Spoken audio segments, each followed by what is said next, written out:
Huong and her sons had been in the country for only a month, but already they were having problems.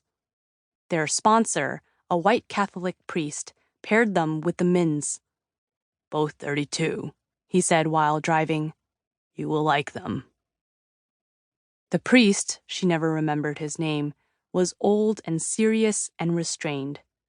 He walked with his hands behind his back as he took long, sweeping strides and had a habit of keeping his head slightly bent forward, as if he were listening to something everyone else could not hear, giving him a look of arrogant superiority. He reminded her of the priests who came to her childhood village with hard European candies and boxes of Bibles in hopes of converting someone in their bad Vietnamese.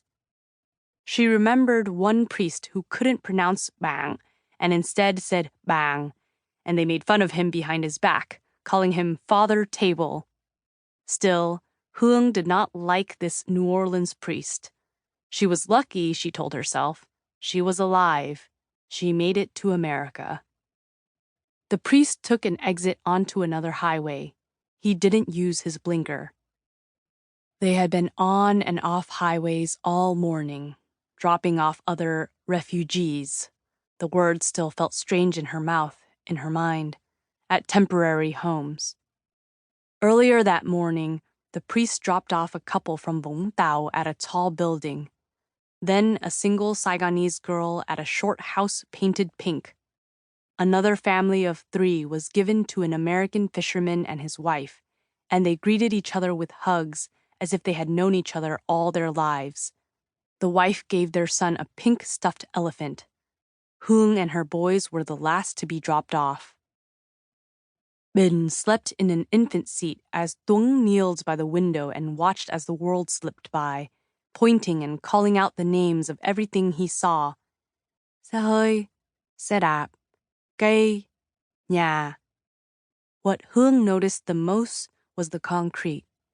The buildings, the roads, the sidewalks, the fountains, the statues. So much concrete, she thought. She imagined them rubbing against her, scraping her knees and hands, leaving bruises and scrapes and marks. She was thinking that way nowadays. What can hurt her? What can leave a scar? The priest turned onto a road, and just like that, the hardness of the city disappeared, replaced by flat plots of parched grass and a traffic light. Beyond that, a billboard advertised a deep red sausage with rice grains inside. As they waited, the priest glanced up into his rearview mirror and smiled. "Gần tới rồi," he said. "Almost there," in an accent Huong found oddly charming, like the way the Australian English teachers at the refugee camp spoke, and that gave her something to latch on to, a type of comfort. The van continued down the long stretch of road for another 5 minutes before slowing down into a turn. In front of a house, a fat Vietnamese man waited. "Mr. Minh," the priest chuckled. Mr. Minh waved when he saw them. "Welcome to America," Mr. Minh shouted as the priest parked the car. He pulled the door open and bowed extravagantly, making a show of the gesture. His large hands came at her next and grabbed her wrists. He shook them furiously. "Chị will like it here very much," he said. "It's America. We're all friends here."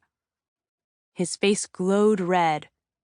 How unlike her husband he was. Cong was thin and suave, bookish and reserved, and above all, neat.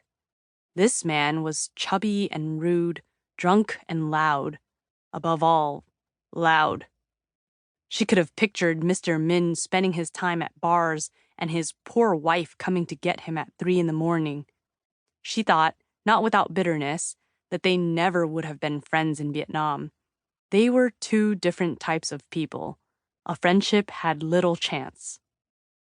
"We're all friends here," Mr. Minh repeated, confidently caressing her sloppily, stupidly. It made Huong feel little, like a bug waiting to be squashed. She held on to her baby boy and motioned for her other son to stand closer.